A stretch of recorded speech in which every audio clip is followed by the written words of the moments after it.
Les pompiers professionnels sont en grève aujourd'hui à l'appel de 9 organisations syndicales. On est dans un été exceptionnel. Le risque d'incendie n'est toujours pas derrière nous et ils sont déjà éprouvés. Une épaisse fumée visible à des kilomètres. Les flammes se sont déclarées en début d'après-midi au sud d'Ardelot-Plage, secteur du Mont Saint-Frieux et de Dan. Les vues aériennes semblent révéler plusieurs foyers. Sur les dunes, les arbustes brûlent. Le feu est emporté par le vent en direction du massif forestier tout proche.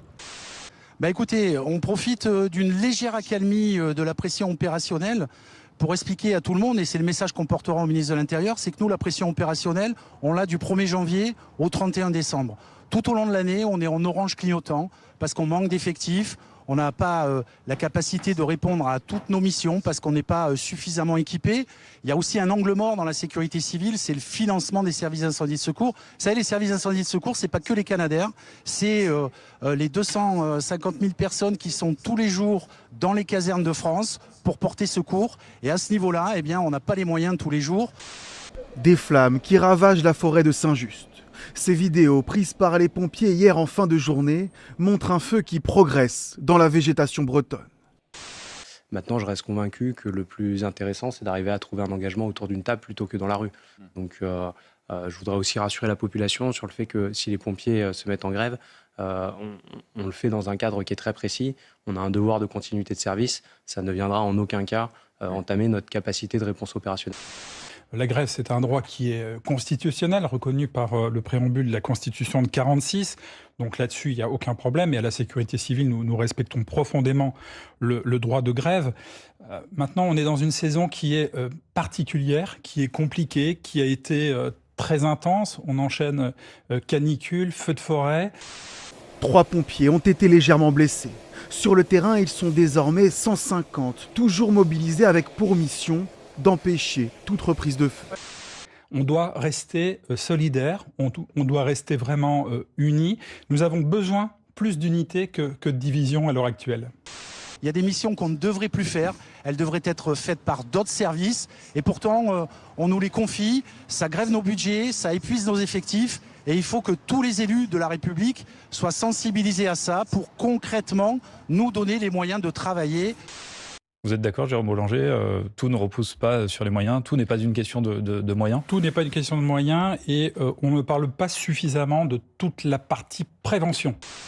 Attention également aux escrocs qui se font passer pour des pompiers. Nous avons appris qu'il y avait des gens sur les marchés qui allaient collecter au profit des sapeurs-pompiers. On dit juste à tout le monde, prenez les mêmes responsabilités que prennent les sapeurs-pompiers au quotidien. Prenez vos responsabilités pour nous doter de moyens qui vont nous permettre de réaliser les missions que tous les Français attendent et surtout en veillant à protéger ceux qui protègent les autres. La polémique enfle au sujet de la politique anti-vaccin. Donald Trump a signé cette semaine un décret qui vise à repenser l'obligation vaccinale dans les écoles. Il appelle à séparer en 3 vaccins différents l'injection actuelle contre la rougeole, les oreillons et la rubéole. Le directeur général de l'OMS avertit que ces changements vont à l'encontre de décennies de données scientifiques. Écoutez-le.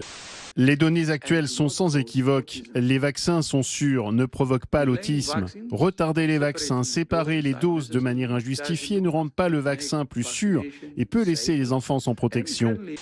Et pourtant, on ne parle que d'un seul candidat, beaucoup en ce moment, qui est opposé à Nigel Farage. Oui, Count Beanface, le compte face de poubelle. Voilà, je vous le montre, regardez comme il est beau. Improbable. Voilà, comme il est beau. C'est une des particularités particulièrement sympathiques d'ailleurs de la démocratie britannique.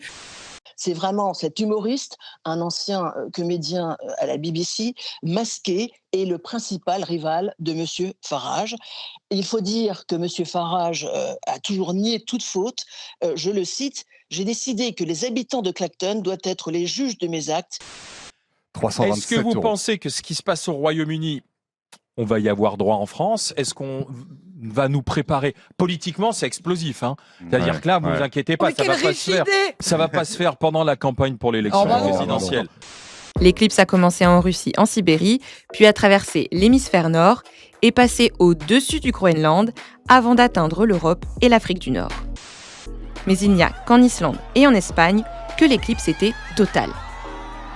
La compagnie aérienne espagnole Iberia a même affrété un avion spécialement pour l'occasion afin de pouvoir observer le phénomène depuis le ciel.